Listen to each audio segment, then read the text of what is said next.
ଆରେ ଶୁଣୁଛ କୁଆ ଗଲ ବାହାରୁ କଣ ମଗେଇକି ଆଣିକି ଖାଇଦବ ମୋର ଅଫିସ ଯିବାର ଲେଟ୍ ହେଲାଣି।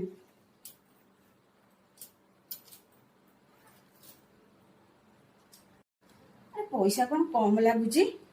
ଆରେ କୁଆ ଗଲ ଏଠିକି ଆସିଲ ଶୀଘ୍ର ଏଠିକି ଆସ ଆସ ଶୀଘ୍ର।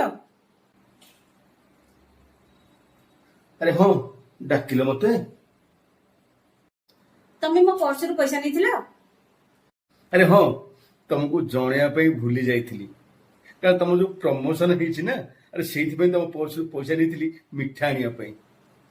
ଆରେ ତମେ ଏଇଠି ରହ ମୁଁ ସାଙ୍ଗେ ସାଙ୍ଗେ ଯାଉଛି ମିଠା ଧରିକି ଆସିବି। ବାଃ ରାତି ଦିନ କଷ୍ଟ କରିବି ମୁଁ ଆଉ ମିଠା ଖୁଆଇବ ତମେ ପୁଣି ମୋ ପଇସାରେ।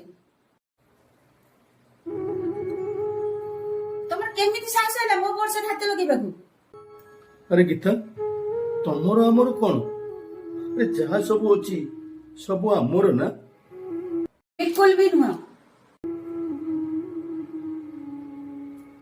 ଶୁଣୁନ ମୋ ଇଞ୍ଜିନିୟର ବନିବା ସ୍ୱପ୍ନ ବୋଧେ ଅଧାରେ ରହିଯିବ। ଆରେ କଣ ପାଇଁ? ଆରେ କଣ ହେଲା କି? ଯୋଉ କଲେଜରେ ମୋର ଆଡମିସନ ହବ ସେ କଲେଜର ଫିସ୍ ଜାଣିଛ କେତେ?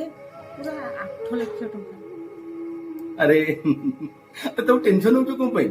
8 ଲକ୍ଷ ଟଙ୍କା ତ କିଛି ବ୍ୟସ୍ତ ହବା ଦରକାର ନାହିଁ। ଆରେ ଆମର ଯୋଉ ଦୋକାନଟା ଅଛି ସେଇଟାକୁ ବିକିଦବା ଆଉ ଯାହା ପଇସା ମିଳିଲା ସେଇ ପଇସାରେ ତମର ଆଡମିସନ କରିଦବା।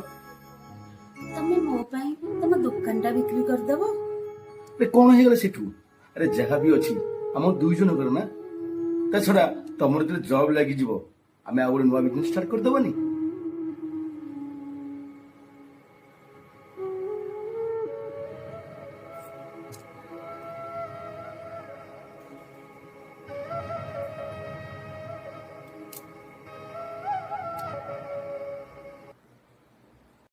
ତମକୁ ଜଣା ଅଛି ଗୋଟେ ଗୋଟେ ପଇସା କମେଇବାକୁ କେତେ ଦିନ ରାତି ପରିଶ୍ରମ କରିବାକୁ ପଡେ।